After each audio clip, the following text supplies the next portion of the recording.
Can you hear in the back? Good, I assume so. Yes? Good.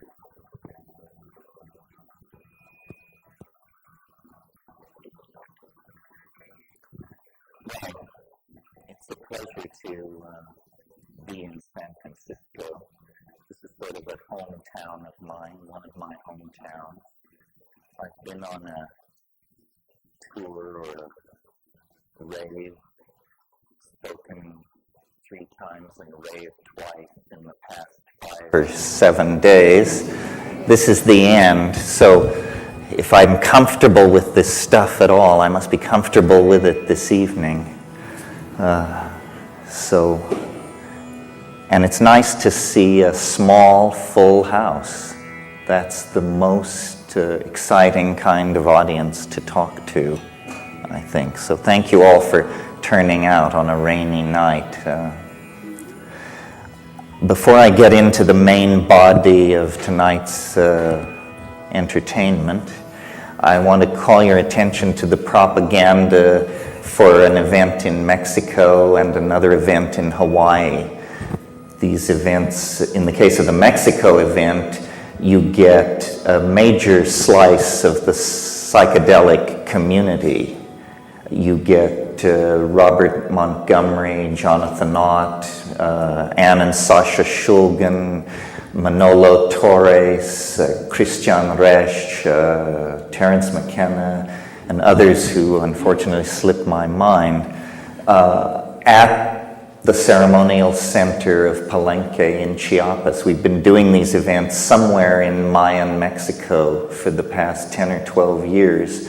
Many of you are graduates, which doesn't mean you can't come again, but I want to invite all of you there. If you're interested in ethnobotany, shamanism, ethnopharmacology, altered states of consciousness, the politics of all of this, this is as intense and information-packed an exposure as you can have, and it's straight from the mouths of the scholars and scientists and writers who have spent a great deal of time in that area. So I just want to invite you to that. It's also a great party. It's the height of mushroom season. There's nothing we could do about that. So you just are on your own.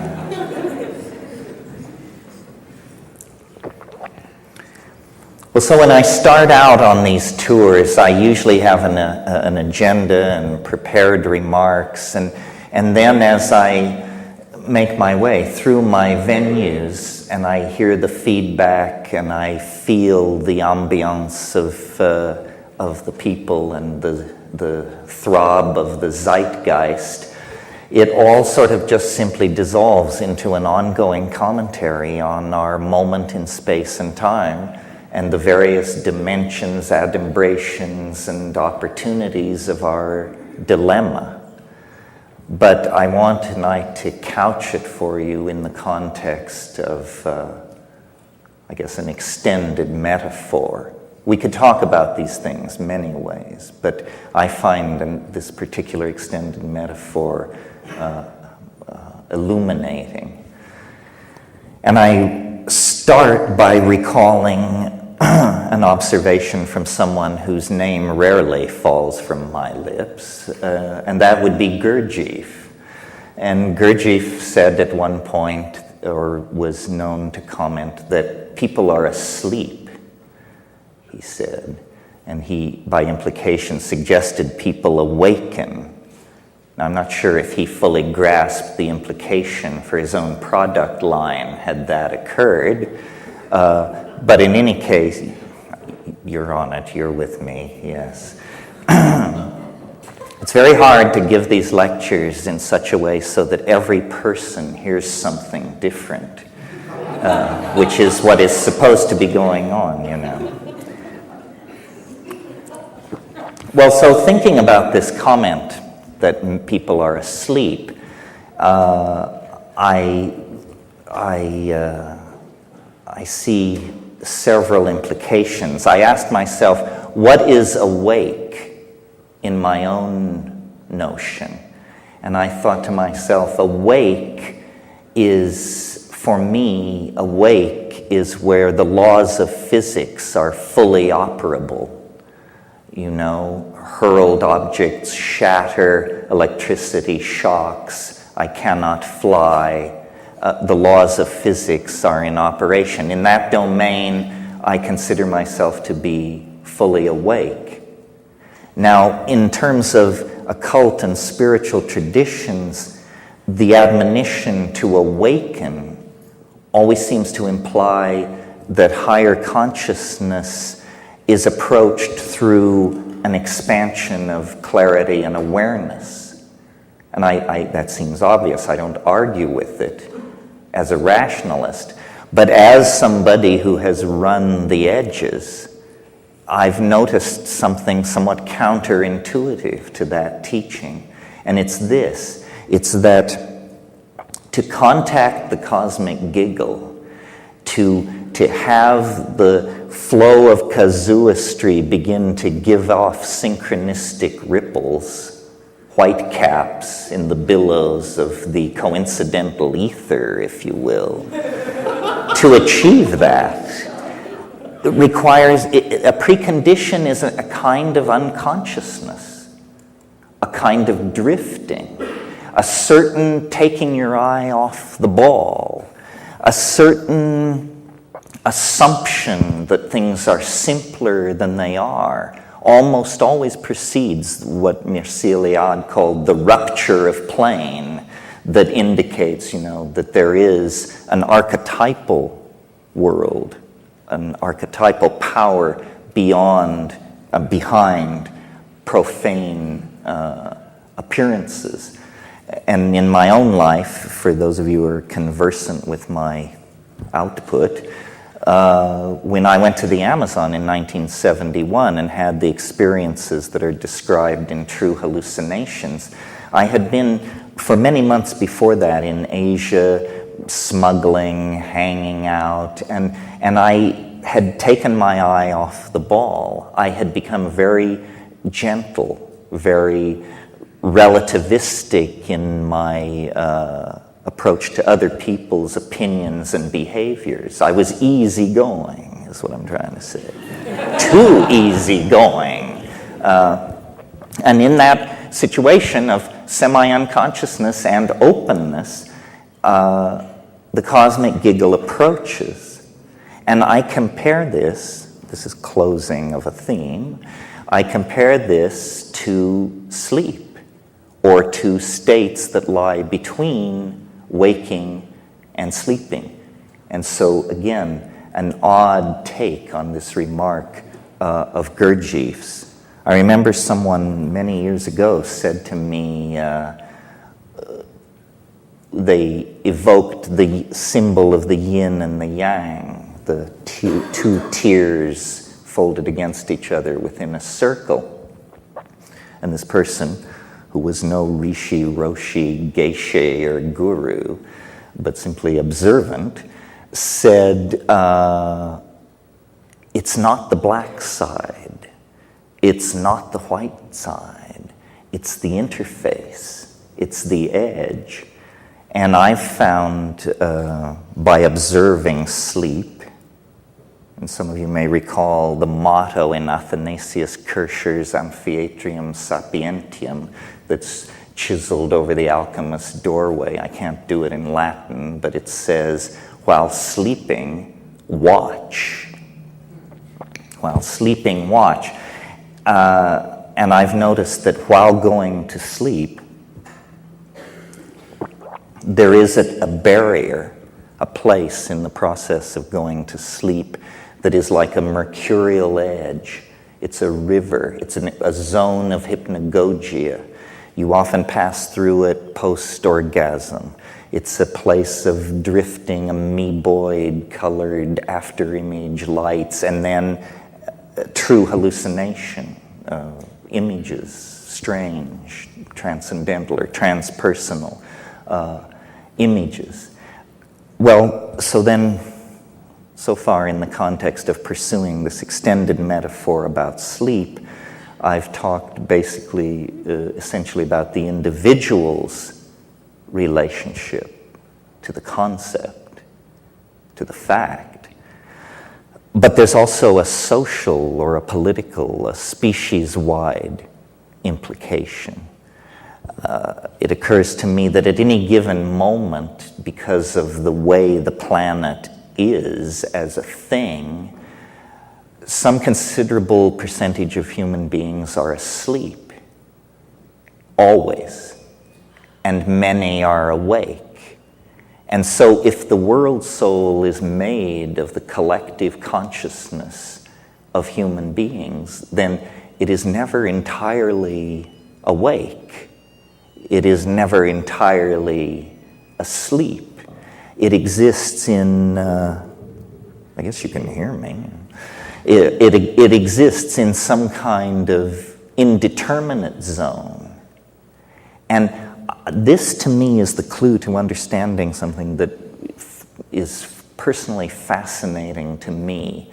And it revolves around why people believe such weird things. And why, either as a consequence of the approach of the millennium or the breakdown of traditional values or the density of electromagnetic radiation, or for some reason, a balkanization of epistemology is taking place. And what I mean by that is there is no longer a commonality of understanding. I mean, for some people, quantum physics provides the answers. Their next-door neighbor may look to the channeling of archangels with equal fervor. I mean, if this is not a balkanization of epistemology, I don't know what it is. It is accompanied by a related phenomenon, which is technology, or the historical momentum of things is creating such a bewildering social milieu that the monkey mind cannot find a simple story, a simple creation myth or redemption myth to lay over the crazy contradictory patchwork of profane techno-consumerist, post-McLuhanist, electronic, pre-apocalyptic existence. And so into that dimension of anxiety created by this inability to parse reality rushes a bewildering variety of squirrely notions. Epistemological cartoons, if you will, and conspiracy theory. In my humble opinion, I'm somewhat immune to paranoia. So those of you who aren't, gaze in wonder. Conspiracy theory is a kind of epistemological cartoon about reality. I mean, isn't it so simple to believe that things are run by the Greys, and that all we have to do is trade sufficient fetal tissue to them and we can solve our technological problems? Or isn't it comforting to believe that the Jews are behind everything, or the Communist Party, or the Catholic Church, or the Masons?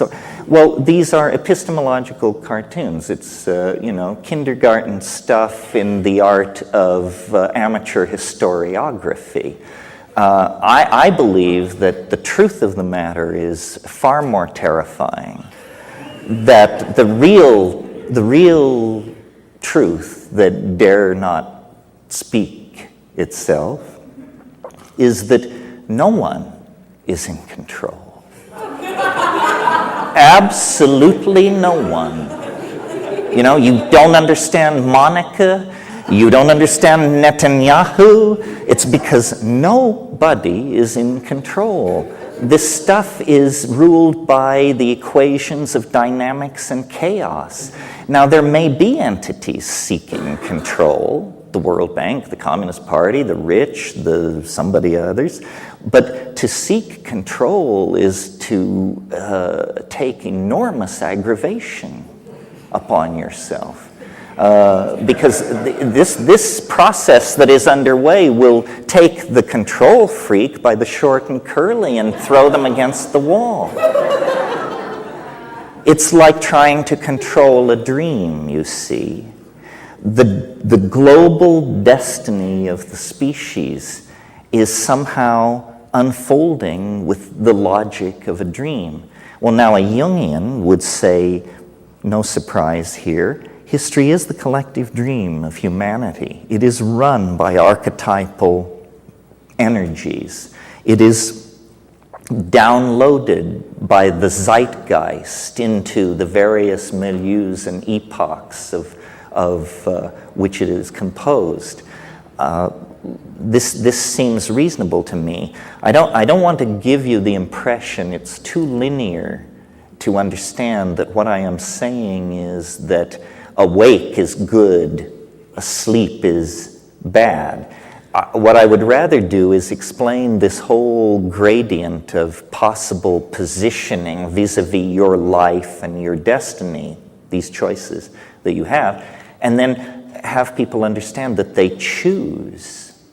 You choose to be asleep or partially asleep or fully awake, or to be one part of the time and in some situations and one part of the time and in other situations.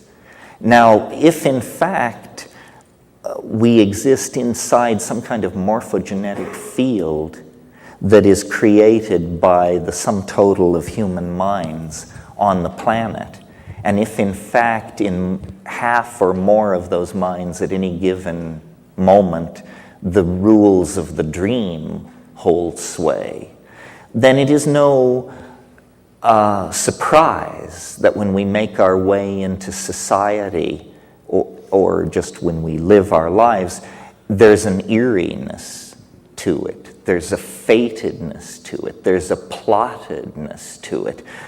We are inside some kind of engine of narrative, I believe. Some science fiction writers, such as Greg Egan and others, have suggested that this could even be a form of recorded medium. You can see the thumbprints of editors on our reality if you are truly paying attention. I mean, if you're a devotee of the theory of stochastic and random unfolding of events, then you have to look very carefully at how unrandom and how mythical and archetypal most people's lives are. If you take psychedelics and hurl yourself to the edge and spend time with strange Aboriginal people in remote parts of the world, the cosmic giggle becomes your friend. But in fact, ordinary people's lives, everyone's lives, are touched by deep magic. And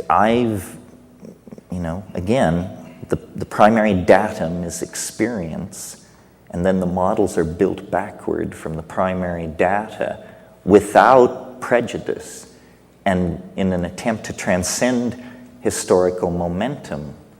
And when I do that, what I see is that the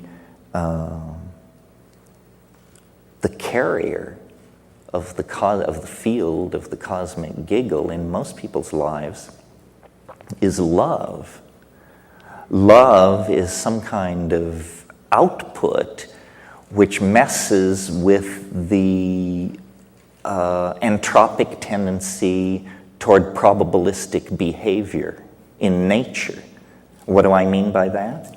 I mean, you can be the janitor at Microsoft and the vice president and chief of operations, his daughter can bring him lunch one day, and you can, from a distance, have your eye fall upon her and fall in love with her. And from that point to having the 5 children she bears you go off to Harvard and the Sorbonne. It's just a matter of running the clock forward. I mean, these things have, I mean, to you it may seem like a miracle, but to those of us who are students of human happenstance, it's inevitable. I mean, you can launch your story. And I've, in the course of taking psychedelics and looking at my life and other people's lives and narrative, I think that the secret of, I don't want to say anything as pretentious as transcendence or enlightenment, but the secret of taking hold of one's destiny is to understand that one is a character. A character is a different thing than this model you inherit out of the idea that you're a 3-dimensional animal inside a democracy with a Christian heritage and a Dewey Decimal cataloging system or whatever. Anyway, these are some of the notions that occur to me in the context of comparing dream on many scales. You have to really struggle, I think, to believe that you actually live inside the model of reality that science and Newtonian physics and the mathematical analysis of nature have given us.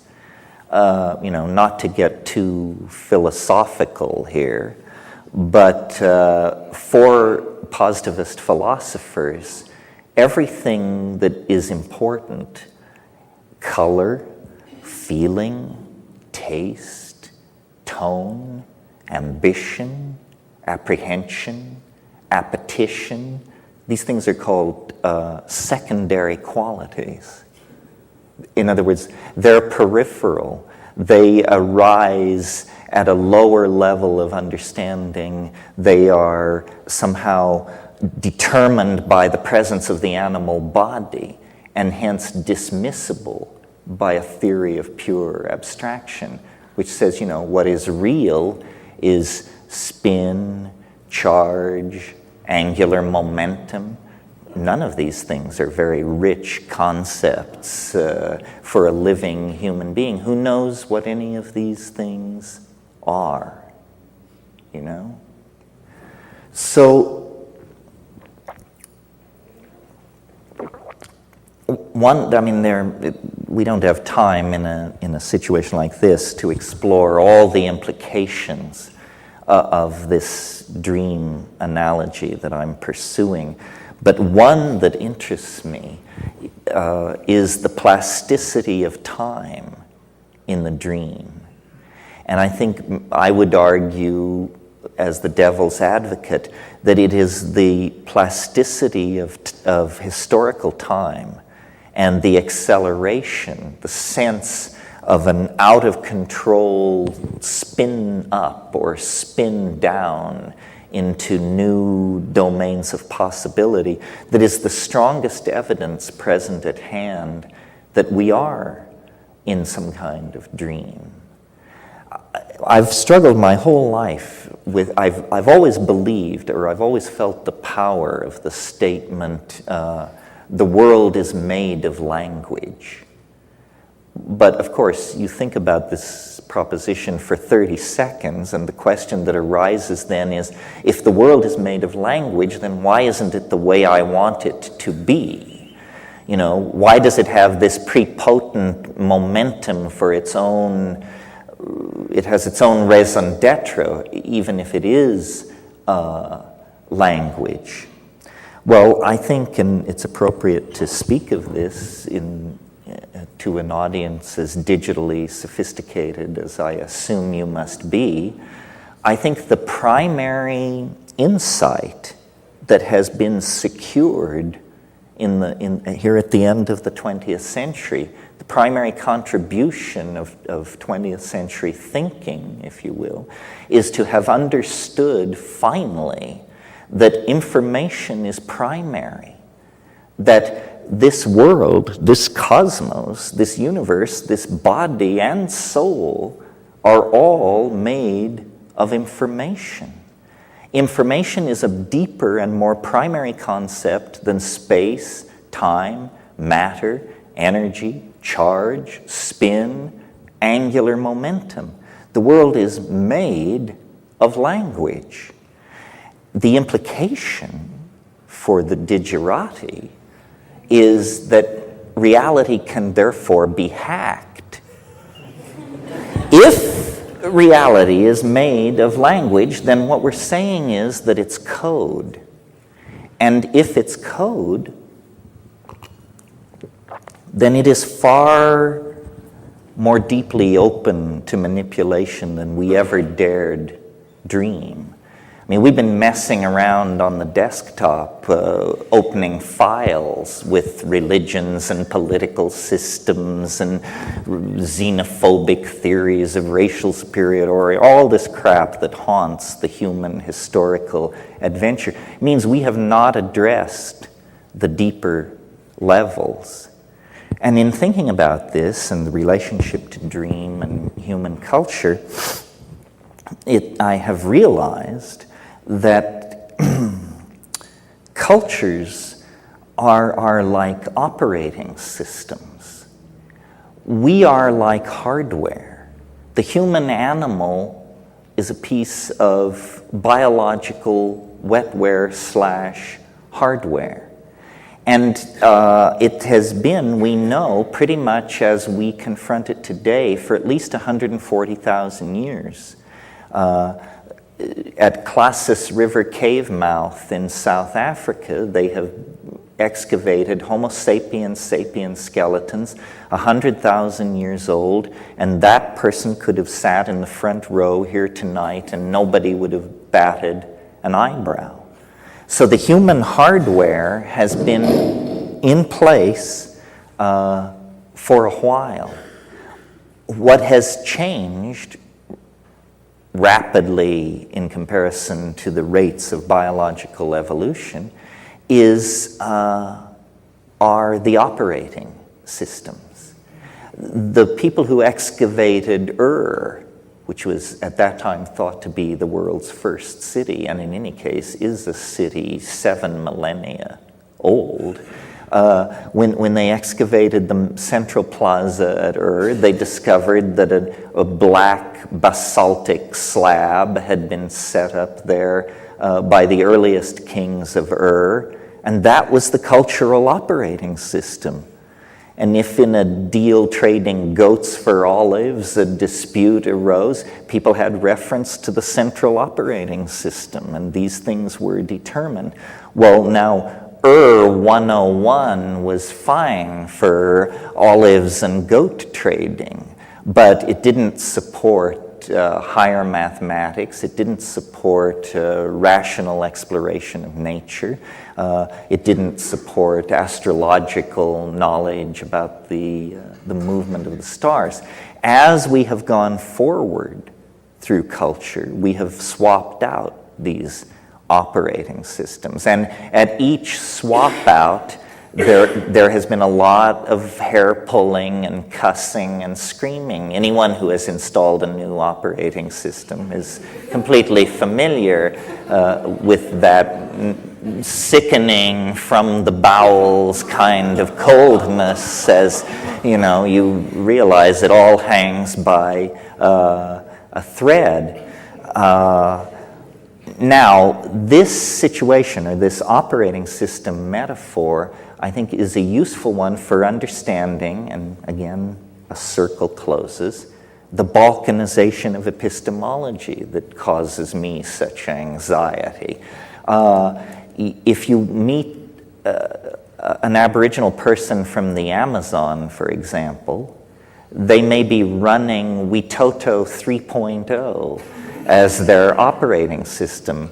Nicely supports animistic magic, huge capacity when it comes to making fish traps and bird traps. Witoto is a powerful operating system for a rainforest Aboriginal. In our culture, there are, I have no idea, at least 10 or 20 operating systems all going at the same time.